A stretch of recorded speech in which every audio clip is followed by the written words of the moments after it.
Hello everyone, आप सबका स्वागत है। आरआरबी एएलपी का प्रीवियस ईयर क्वेश्चन सॉल्व कर रहे हैं, जिसमें 9 अगस्त 2018 का पहला शिफ्ट और दूसरा शिफ्ट सॉल्व कर चुके हैं। आज के क्लास में तीसरे शिफ्ट के सारे सवाल सॉल्व करेंगे। ठीक है, शुरू करते हैं। पहला सवाल है, यदि a माइनस एक बट्टा ए बराबर 1 हो तो ए स्क्वायर प्लस एक बट्टा ए स्क्वायर बराबर क्या होता है? ठीक है, तो ये एक शॉर्टकट होता है, याद रख लीजिए। यदि a माइनस एक बट्टा ए बराबर ए हो तो ए स्क्वायर प्लस एक बट्टा ए स्क्वायर बराबर कितना होगा? ए का स्क्वायर प्लस 2। ठीक है, ये पहला हो गया। दूसरा क्या होगा? यदि ए प्लस एक बट्टा ए बराबर के हो तो इसका वैल्यू कितना हो जाएगा? ए स्क्वायर माइनस 2। ठीक है, तो हमारे पास जो कंडीशन दिया हुआ है वो माइनस वाला है, तो माइनस वाला रहता है तो क्या करेंगे हम लोग? के स्क्वायर प्लस 2 कर देंगे। तो इसका वैल्यू कितना हो जाएगा? के मतलब ये एक जो दिया हुआ है यहाँ पर, यही हुआ के। एक का स्क्वायर प्लस 2, ये हो जाएगा 3। तो ऑप्शन नंबर सी इस सवाल का सही आंसर होगा। अगला सवाल देखते हैं। यदि टेन थीटा बराबर 7/24 है तो पी का मान क्या होगा? यदि ना दिया हुआ हमारे पास, देखिए टेन थीटा बराबर होता है पी बट्टा बी, जो कि दिया हुआ है कितना? 7/24। तो यहाँ से एच कितना आ जाएगा? 25 आ जाएगा। ठीक है, 7, 24, 25 ट्रिपलेट होता है, यहाँ पर भी दिया हुआ है और ये सारा ट्रिपलेट का चार्ट है, इसको याद कर सकते हैं। तो इस वैल्यू को यहाँ पर रख देते हैं। देखिए पहला है टेन थीटा, टेन थीटा यहाँ पर 7/24 है, 7/24 लिख। उसके बाद माइनस सेक थीटा है, सेक थीटा क्या होता है? एच बट्टा बी। एच का वैल्यू है 25 और बी का वैल्यू है कितना यहाँ पर नीचे में 7। ठीक है, 24, तो बी का वैल्यू 24 रख दिए। उसके बाद नीचे आते हैं, नीचे है साइन थीटा। साइन थीटा क्या होता है? पी बट्टा एच। तो पी का वैल्यू कितना है? 7 है और एच का वैल्यू कितना है यहाँ पर निकाले हैं? 25। और बराबर राइट साइड क्या दिया हुआ? माइनस पी बट्टा 28। अब देखिए यहाँ पर एलसीएम कितना आएगा? 24 ये दोनों में, तो सिंपल सा 7 में 25 घटाएंगे, यहाँ पर -18 होगा 24। और ये 7/25 को ऊपर ले जाएंगे तो ये हो जाएगा 25/7। और दाएं तरफ माइनस पी बट्टा 28। यहाँ से इसको कटा देते हैं, 7 चौके 28, 4 से इसको 6 बार में, और 6 से इसको कटा देते हैं 3। तो और यहाँ माइनस माइनस भी कट जाएगा तो बचेगा क्या? पी का वैल्यू, का वैल्यू हो जाएगा 25 तिया 25। ठीक है, तो ऑप्शन नंबर बी इसका सही आंसर होगा। अगला सवाल देखते हैं। डब्ल्यू एक्स वाई और जेड आरोही क्रम में व्यवस्थित 4 संख्या हैं। इनमें से 3 न्यूनतम संख्याओं का औसत 18 है, जबकि 3 अधिकतम संख्याओं का औसत 22 है। आंकड़ों का परिसर क्या है? ठीक है, परिसर हमसे पूछ रहा है। देखिए 4 संख्या हैं, डब्ल्यू एक्स वाई और जेड। पहला जो तीनों क्या है? तीनों बढ़ते क्रम में। ठीक है, यहाँ पर दिया हुआ है आरोही क्रम में। तो यहाँ पर पहला जो 3 संख्या है उसका औसत कितना दिया हुआ है? 3 न्यूनतम संख्या, यानी कि पहले न्यूनतम कर रहा है तो पहले वाला होगा, क्योंकि ये बढ़ते क्रम में। तो पहला 3 संख्या सबसे छोटा होगा। उसके बाद इसको लिखते हैं आगे। देखिए कह रहा है 3 न्यूनतम संख्याओं का औसत 18 है, तो इनका औसत यानी W plus X plus Y, ये कितना हो जाएगा? जब तीनों का एवरेज 18 है तो इसका टोटल योग कितना हो जाएगा? 54। ठीक है, 18 तिया 54। उसके बाद 3 अधिकतम संख्याओं का औसत, यानी अब यहाँ से ये तीनों संख्याओं का औसत दिया हुआ है X plus Y plus Z, कितना हो जाएगा? औसत है 22, तो इसका टोटल हो जाएगा 22 तिया 66। अब यहाँ पर रेंज निकालना है। देखिए दूसरा वाला समीकरण में पहला वाला समीकरण माइनस कर देते हैं, कितना हो जाएगा? X X Y Y cut जाएगा, बचेगा क्या हमारे पास? जेड माइनस डब्ल्यू बराबर 66 में 54 माइनस करेंगे तो 12। ठीक है, तो परिसर निकालते कैसे हैं?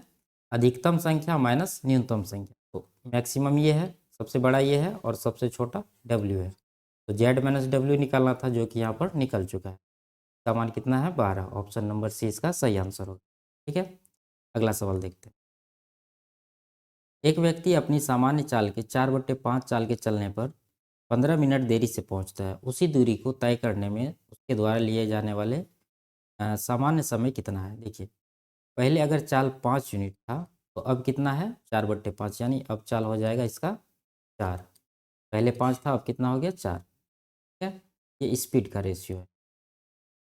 तो यहाँ से टाइम का रेशियो क्या आ जाएगा, देखिए स्पीड का रेशियो का उल्टा होता है टाइम का रेशियो, यदि डिस्टेंस बराबर रहे। तो यहाँ पर दिया हुआ नहीं है तो हम लोग डिस्टेंस को बराबर मानेंगे।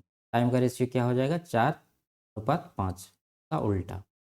देखिए समय में कितना का गैप आया है, 1 यूनिट। पहले 4 लग रहा था, अब कितना लग रहा है, 5। 1 यूनिट ज़्यादा लग रहा है, लेकिन यहाँ पर कितना समय लग रहा है, 15 मिनट ज़्यादा। 1 यूनिट का वैल्यू 15 मिनट। तो पूछ रहा है कि सामान्य समय, तो इधर वाला सामान्य है और इधर वाला बाद का समय। सामान्य कितना है, 4 यूनिट। 4 यूनिट का वैल्यू कितना आ जाएगा, 4 × 15 बराबर 60 मिनट। 60 मिनट कितना होता है, 1 घंटा। तो नंबर सी इसका सही आंसर। अगला सवाल देखते हैं। दो चचेरे भाइयों की वर्तमान आयु का योग 46 वर्ष है। ठीक है। 8 साल पहले बड़े की आयु छोटे की आयु से दोगुनी थी। बड़े चचेरे भाई की वर्तमान आयु क्या है। देखिए 8 साल पहले हम लोग जाते हैं, क्या था, बड़ा भाई को ई लिखते हैं, एल्डर ब्रदर, और यंगर ब्रदर छोटा भाई। ठीक है। तो यहाँ पर क्या था, छोटे का दुगुना था बड़ा। छोटा अगर 1 यूनिट था, यानी एक्स मानते हैं, अगर एक्स था तो बड़ा कितना होगा, 2x। ठीक है। ये 8 साल पहले का बात है। तो वर्तमान में क्या होगा, दोनों में 8 8 बढ़ जाएगा। ठीक है। तो ये कितना हो जाएगा, 2x + 8, ये हो जाएगा x + 8। लेकिन वर्तमान में जो दोनों का योग है कितना है, 46 वर्ष। तो ये सब जोड़ के कितना हो रहा है, सबको जोड़ देंगे। ये हो जाएगा 2x और 1x, 3x हो रहा है, इधर 8 और 8 16 हो रहा है। तो 46 के बराबर कर दें। तो यहाँ से x का वैल्यू कितना आएगा, 3x बराबर 30 हो जाएगा, x का वैल्यू हो जाएगा 10। तो पूछ क्या रहा है, बड़े भाई का वर्तमान आयु। बड़ा भाई ये है, कितना माने थे 8 साल पहले, 2x। तो इसका वैल्यू कितना होगा, x का मान 10 है तो 10 दूना 20 हो जाएगा। में 8 जोड़ेंगे तो वर्तमान आयु निकल जाएगा। तो 28 साल इस सवाल का सही आंसर होगा, ऑप्शन नंबर बी। अगला सवाल देखते हैं। एक तांबे के तार को मोड़कर एक वर्ग बनाया जाता है जिसका क्षेत्रफल 121 वर्ग सेंटीमीटर है। यदि इसी तार को मोड़कर एक वृत्त बनाया जाता है तो वृत्त का क्षेत्रफल कितना होगा। देखिए एक तार है जिसको एक वर्ग के रूप में मोड़ दिया गया, जिसका क्षेत्रफल कितना है, 121 सेंटीमीटर। ये वर्ग के रूप में है। तो तार का लंबाई निकालने के लिए क्या करना होगा, वर्ग का परिमाप निकालना होगा। तार को परिमाप के रूप में इस तरह से मोड़ दिया गया। ठीक है। तो पहले वर्ग का क्षेत्रफल होता क्या है, a²। लेकिन क्षेत्रफल कितना दिया हुआ है, 121। यहाँ से a कितना आ जाएगा, 11। तो वर्ग का परिमाप क्या होता है, 4 गुना भुजा, यानी 4a होता है। 4 × 11 करेंगे तो ये कितना आ जाएगा, 11 चौके 44। तो ये 44 मीटर क्या आ गया, तार का लंबाई आ गया। अब इसी तार को एक वृत्त के रूप में मोड़ दिया गया है और वृत्त का क्षेत्रफल पूछ रहा है। तो ये 44 मीटर तार जो है वृत्त के रूप में जब मोड़ेंगे तो ये क्या बन जाएगा, ये यही तार का लंबाई है, जो कि वृत्त का क्या है, परिधि है। ठीक है। तो यहाँ पर वृत्त का परिधि क्या होता है, 2πr। ठीक है। लेकिन तार का लंबाई जो है 44, वही वृत्त का परिधि है, तो यहाँ पर 44 के बराबर करें। 44 इसका परिधि है। तो यहाँ से 2 × 22, पाई का मान कितना होता है, 22/7 आर बराबर 44। तो आर का वैल्यू कितना आएगा, 44 × 7, नीचे आ जाएगा यहाँ से 5 × 2 = 44। तो इसको कटा देते हैं, आर का वैल्यू कितना आ गया, 7। अब वृत्त का क्षेत्रफल निकाल देंगे। क्षेत्रफल क्या होता है, πr²। पाई का मान तो 22/7 होता है, आर का मान 7 निकला है, यानी 7 गुना, एक साथ कट जाएगा, 22 × 7 करेंगे तो 154 सेंटीमीटर। ऑप्शन नंबर सी इसका सही आंसर है। ठीक है। तो एक शॉर्टकट भी याद रखिए वृत्त के बारे में। वृत्त का अगर त्रिज्या 7 सेंटीमीटर का जो परिधि होता है, ठीक है, वो हमेशा 44 होता है, और इसका जो क्षेत्रफल होता है वो हमेशा 154 होता है। ठीक है, सेंटीमीटर स्क्वायर। ये सेंटीमीटर और ये सेंटीमीटर, ये इसको याद रख लीजिए, हमेशा काम आएगा। अगर ये याद रहता है यहाँ पर, तो यहाँ से 44 था वृत्त का परिधि, तो देखते ही बता देते कि आर इसका कितना आएगा, 7 आएगा। क्षेत्रफल कितना आएगा, 154 आएगा। ठीक है। अगला सवाल देखते हैं। एक रेलगाड़ी काजीपेट से प्रातः 5 बजे चलती है और दोपहर 3 बजे बेंगलोर पहुंचती है। एक अन्य रेलगाड़ी बेंगलोर से प्रातः 7 बजे चलती है और शाम 5 बजे काजीपेट पहुंचती है। दोनों रेलगाड़ियां आपस में कब मिलती है। मान लीजिए दोनों रेलगाड़ियां एक समान चाल से चल रही है। देखिए यहाँ पर ना ही स्पीड दिया हुआ ना ही डिस्टेंस दिया हुआ, तो हम लोग को मान के इसको सॉल्व करना पड़ेगा। देखिए एक रेलगाड़ी काजीपेट से, ठीक है, काजीपेट से बेंगलोर की ओर चलती है, और एक रेलगाड़ी बेंगलोर से काजीपेट की ओर चलती है। यहाँ से जो स्टार्ट होती है वो सुबह में 5 AM पर और पहुँचती है 3 PM पर। और दूसरी रेलगाड़ी उधर 7 बजे बेंगलोर से, यानी 7 बजे सुबह में बेंगलोर से स्टार्ट होती है और 5 बजे शाम में 5 PM पर ये काजीपेट पहुँचती है। ठीक है, तो यहाँ पर हम लोग मान लेते हैं कि यहाँ टाइम कितना लग रहा है। देखिए 5 बजे सुबह से 3 बजे शाम तक, 5 7 12 7 3 10 घंटा का टाइम लग रहा है। ठीक है, और इसको भी 10 घंटा का ही टाइम लग रहा है। तो इसका जो डिस्टेंस है ना, इसको मान लेते हैं 10 किलोमीटर। ठीक है, 10 किलोमीटर, 10 घंटा टाइम लग रहा है। तो इसका जो स्पीड आएगा दोनों रेलगाड़ी का कितना आएगा, स्पीड आ जाएगा 1 किलोमीटर प्रति घंटा, क्योंकि टाइम भी 10 घंटा लग रहा है, डिस्टेंस भी 10 किलोमीटर माने, तो 1 किलोमीटर प्रति घंटा इसका स्पीड आ गया दोनों रेलगाड़ी का। अब देखिए ये गाड़ी इधर से चली है 7 बजे, ये गाड़ी 5 बजे, तो पहले कौन गाड़ी स्टार्ट हुआ है, ये गाड़ी जो काजीपेट से चल रही है। ठीक है, ये 5 बजे सुबह में चलती है, ये 7 बजे। तो इसको 7 बजे तक, मतलब ये जो पहला गाड़ी है ये 7 बजे तक में कितना डिस्टेंस कवर कर लेगा, ये 5 से 7 2 घंटा, 1 किलोमीटर में 1 घंटा चलता है, तो 1 घंटा में 1 किलोमीटर चलता है, तो 2 घंटा में कितना चलेगा, 2 किलोमीटर।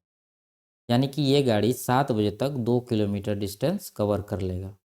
ठीक है, यहाँ तक। अब बचा हमारे पास टोटल 8 किलोमीटर डिस्टेंस।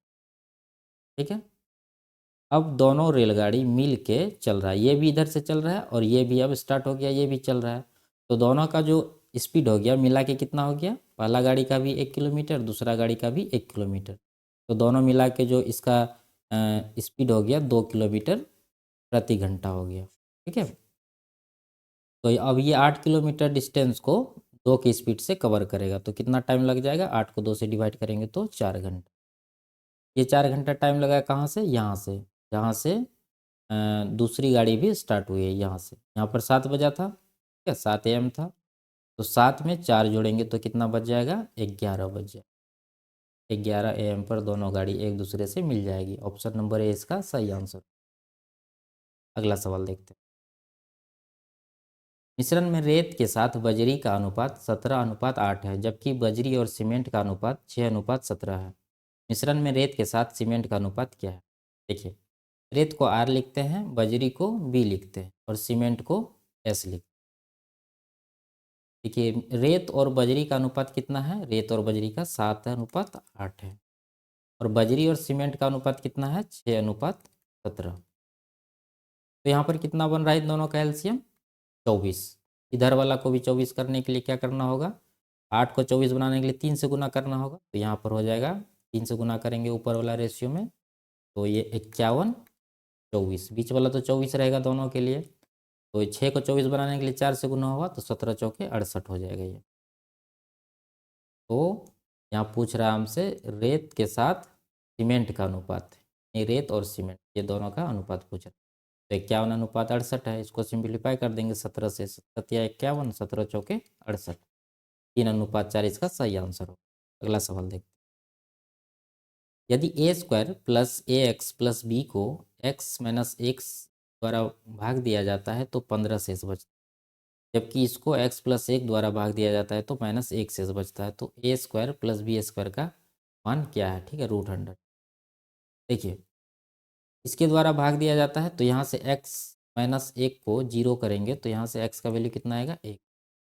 अब ये 1 जो आया x का मान, इसको इस बहुपद में बैठाते हैं। ठीक है, देखिए ये कितना है, x², x का वैल्यू तो 1 है तो 1 हो जाएगा, प्लस यहाँ पर क्या है, ax है, x का वैल्यू तो 1 है तो यहाँ से आ जाएगा a प्लस b, ये कितना आ जाएगा बराबर 15, क्योंकि यहाँ पर शेष कितना बच रहा है, 15 बच रहा है, 15 के बराबर करेंगे। अगर पूर्णतः विभाज्य हो जाता तो यहाँ पर 0 करते, तो यहाँ से a प्लस बी कितना आ रहा है, 15 में 1 माइनस करेंगे तो 14, ये पहला समीकरण हो गया। अब दूसरा देखिए, दूसरा यहाँ पर x प्लस 1 द्वारा भाग दिया जाता है तो x प्लस 1 को 0 के बराबर करेंगे, x का मान कितना आएगा, -1। अब ये -1 को ये वाला बहुपद में रखेंगे, कितना आएगा, -1 का स्क्वायर यहाँ पर होगा, तो यह हो जाएगा 1 प्लस बी एक्स है तो बी और एक्स का मान -1 है, तो -1 को गुना करेंगे तो कितना आ जाएगा, -x, E minus B. X का मान तो -1 जाएगा। उसके बाद प्लस ए है, प्लस ए है बराबर क्या करना होगा, -1, क्योंकि यहाँ पर शेष कितना बच रहा है, -1 बच रहा है। तो यहाँ से ए माइनस बी बराबर -1 पहले से, और ये इस तरफ जाएगा तो -2 हो जाएगा। ठीक है, ये समीकरण 2 हो गया। देखिए समीकरण 1 और 2 को हम लोग जोड़ देते हैं, क्या हो जाएगा, एक ए और ए जुट जाएगा, क्या हो जाएगा, 2a। ये बी माइनस है प्लस है, दोनों कट जाएगा तो छोड़ देते हैं, और 14 में 2 माइनस हो जाएगा तो कितना बच जाएगा, 12। ए का वैल्यू यहाँ से आ गया 6। ठीक है, अब ये 6 को इस समीकरण में रखते हैं, यहाँ पर ए का वैल्यू 6, बी का कितना आएगा, 6 प्लस बी बराबर हो जाएगा 14। तो यहाँ से बी बराबर हो जाएगा 8। ये 14 में घटेगा तो कितना आ जाएगा बी का मान। तो यहाँ से जो पूछ रहा है उसमें इसका वैल्यू रख देंगे, ये पूछ रहा है हमसे √a²। ए का मान 6, 6 का स्क्वायर 36 प्लस b², बी का मान है 8, 8 का स्क्वायर 64। तो 36 प्लस 64 होता है 1, 100 का वर्गमूल कितना हो जाएगा, 10। ऑप्शन नंबर 20 का सही आंसर। अगला सवाल दें।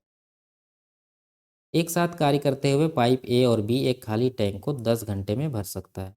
उन्होंने 4 घंटे तक एक साथ काम किया, फिर बी ने काम करना बंद कर दिया तथा ए ने कार्य अंत तक जारी रखा। टैंक को भरने में कुल 13 घंटे लग गए। ए द्वारा अकेले खाली टैंक भरने में कितना समय लगेगा। देखिए ए और बी खाली टैंक को 10 घंटे में भरता है। ठीक है, एक तरफ का हो गया, दूसरे तरफ देखिए 4 घंटे तक एक साथ काम किया है बी, ए प्लस बी को 4 घंटा तक काम करा देते हैं। उसके बाद क्या होगा, बी काम छोड़ दिया है और ए काम किया है, 13 घंटा लग गया। 13 घंटा में ए ने 4 घंटा पहले किया और बचा कितना, 9 घंटा, तो 9 घंटा ए अकेले काम किया। इसमें से ए का यहाँ पर बैठा दी। अब देखिए यहाँ से क्या कितना हो रहा है, 10 गुना ए 10 ए हो रहा है, यहाँ पर कितना हो रहा है, 4 गुना ए 4 ए, 4 ए यहाँ पर, 9 ए यहाँ पर, तो 9 4 13 ए हुआ। 13 ए में 10 ए इस तरफ जाएगा, कितना ए बच जाएगा, 3 ए। और यहाँ पर देखिए बी गुना 10, 10 बी हो रहा है और 4 बी यहाँ पर हो रहा है, तो 10 बी और 4 बी का अंतर कितना होगा, 6 बी। 3 का 3, 3 दूना 6 कटा देते हैं, तो ए और बी का जो रेशियो आएगा क्या आएगा, 2:1। ठीक है, ए का ये वैल्यू हो जाएगा और बी का यहाँ पर 1 है तो 1। अब पूछ रहा है ए द्वारा कितना समय लगेगा पूरा टैंक को खाली करने में। तो पूरा टैंक का कैपेसिटी कितना होगा, ये वाला जो है ये पूरा टैंक का कैपेसिटी, ए प्लस बी इंटू 10। तो ए है कितना, 2 और 1 3, 3 गुना 10 करेंगे तो 30 हो जाएगा। इस तरह से 2 + 1 गुना 10, 30 हो गया टोटल कैपेसिटी। इसको कब कौन करेगा, ए करेगा। ए का एफिशिएंसी कितना है, 2, 2 से इसको डिवाइड करेंगे तो ये कितना आएगा, 15 घंटे। ऑप्शन नंबर सी इसका सही आंसर है। ठीक है, अगला सवाल देखते हैं। पुराने स्टॉक को समाप्त करने के लिए एक व्यक्ति ने 3420 में एक चाय का सेट बेचा जो लागत कीमत से 43% कम था। इस पर 10% लाभ प्राप्ति हेतु विक्रेता को सेट कितना रुपया अधिक में बेचना चाहिए। देखिए 3420 में बेचा जो कि क्या है, 43% कम है, यानी 100% टोटल होगा, 43% कम है तो ये कितना का वैल्यू है, 57%। ठीक है, ये 3420 57% का वैल्यू है। और पूछ रहा है कि 10% लाभ प्राप्त करना है तो कितना में बेचेगा, 110%। तो यहाँ से 110% का वैल्यू डायरेक्ट निकाल देंगे, तो कितना आ जाएगा, निश्चय 57 हो रहा है, निश्चय 57, 19 एक्का 19, 19 अट्ठा 152, यानी 180, 3 से इसको कटाएंगे तो 60, 60 गुना 110 करेंगे, 11 छः 66 पर 2 जीरो, 6600 हो रहा है। देखिए इतना में बेचा था पहले, अब इतना में बेचना होगा उसको, कितना अंतर आ रहा है इसमें, 3420 माइनस करते हैं तो अंतर निकल जाएगा, यह आएगा 3180। क्या, तो ऑप्शन नंबर बी इसका सही आंसर है। अगला सवाल दें। इनमें से इसका एलसीएम निकालना है, तो एलसीएम निकालना फ्रैक्शन है तो ऊपर वाला का एलसीएम निकाल देंगे और नीचे वाला का एचसीएफ निकाल देंगे। तो ऊपर वाला का एलसीएम कितना हो रहा है, 4 2 5 का 10, और नीचे वाला का HCF कितना होगा 5 3 7 का 1, तो इसका आंसर क्या आ जाएगा 10, ऑप्शन नंबर नहीं। ऊपर वाला का LCM कितना आ रहा है 4 दूना 8, इसका 4 हो गया 5 20 आ रहा है, ठीक है। ऑप्शन नंबर सी इसका सही आंसर। अगला सवाल देखिए, किसी संख्या के 28% का मान 35 है, संख्या क्या है? ये 28% है 35। 7 से दोनों को कटा देते हैं, 7 चौके 28 और इधर 7 पचे 35। 4% 5 है तो 100% लाना है, संख्या 100% होगा। 4 का कितना गुना हो रहा है 25 गुना, इधर भी 25 गुना कर देंगे, 25 पंचा 125। ऑप्शन नंबर है इसका सही आंसर। अगला सवाल देखें, दीपाली ने एक कप का सेट 375 में खरीदा, लेकिन बाद में इसे पुराना स्टॉक समाप्त करने के लिए 345 में बेचना पड़ा, उसे कितने प्रतिशत नुकसान हुआ? देखिए 375 का चीज़ 345 में यहाँ पर बेच रहा है, तो यहाँ पर 30 रुपये का नुकसान है। लेकिन इसका जो कॉस्ट प्राइस है कितना है 375 है, तो ये कितना परसेंट है, इसको 100% से गुना करके निकाल लेंगे। तो ये कितना हो जाएगा 25 से इसको कटा देते हैं, 25 चौके 100, 25 का 25, 25 पंचा 25, 15 दूना 4 दूना 8%। ऑप्शन नंबर बी इसका सही आंसर है। अगला सवाल देखिए, संख्या इसमें 9 और 5 का स्थानीय मान का अंतर क्या है? सिंपल सा है, 9 का स्थानीय मान कितना हो जाएगा, ये 9 पर जितना अंक है उतना जीरो, तो 4 अंक है तो 4 जीरो देंगे, तो ये हो गया 90,000। और 5 का स्थानीय मान 5 ही होगा, 5 इसमें माइनस करेंगे तो कितना आ जाएगा 89,995, इसका सही आंसर। अगला सवाल देखिए, तो सॉल्व करना है, सिंपल सा है। देखिए मध्यम कोष्ठक यहाँ से लेके यहाँ तक है, तो इन दोनों को डिवाइड करेंगे, 16 से 48 को डिवाइड करेंगे तो कितना है 3 है, दोनों में माइनस है तो 3 आ जाएगा, तो 3 माइनस में आ गया 5 में, तो इसका मान कितना हो गया 5 3 8, माइनस का 8 हो गया यहाँ से लेके यहाँ तक। अब यहाँ पर देखिए कुछ नहीं है, गुना हो गया, यहाँ पर 4 से इसको कटाएंगे 2 बार में, -2 हो गया, और यहाँ 22 है, तो 22 है माइनस है, उसके बाद फिर आएगा -2, कुल मिला के ये कितना हो गया 24, ठीक है, क्योंकि ये माइनस माइनस प्लस हो जाएगा, 22 2 24, ऑप्शन नंबर ए इसका सही आंसर हो। अगला सवाल देखते हैं, कह रहा है एक्स वाई और जेड की औसत मजदूरी क्या है, ठीक है। स्टेटमेंट दिया है, इसको पढ़ के देखना है कि कौन सा पर्याप्त है। तो यहाँ पर तीनों का मजदूरी निकालने के लिए कौन सा पर्याप्त है, ये पर्याप्त है क्या, वाई का वेतन एक्स प्लस जेड का आधा है, तो वाई का वेतन कितना है एक्स प्लस जेड का आधा है, तो इससे एक्स वाई जेड नहीं निकल सकता है, एक तो समीकरण। अगला समीकरण देखते हैं, यहाँ पर कह रहा है एक्स और वाई एक साथ जेड से 40 अधिक कमाते हैं और जेड 500 कम, जेड कितना कमाते हैं 500, और एक्स 40 अधिक यानी 540 कमाते हैं, और वाई भी 540 ही कमाते हैं, कि यहाँ पर कह रहा है एक्स और वाई दोनों एक साथ जेड से 40 अधिक कम, तो दूसरा ही स्टेटमेंट से तीनों का मजदूरी निकल गया, तो पहला जरूरी नहीं, दूसरा ही जरूरी है। तो यहाँ पर क्या है, केवल कथन 2 पर्याप्त है जबकि केवल कथन 1 अपर्याप्त, ये नहीं होगा, तो ऑप्शन नंबर 1 इसका सही आंसर।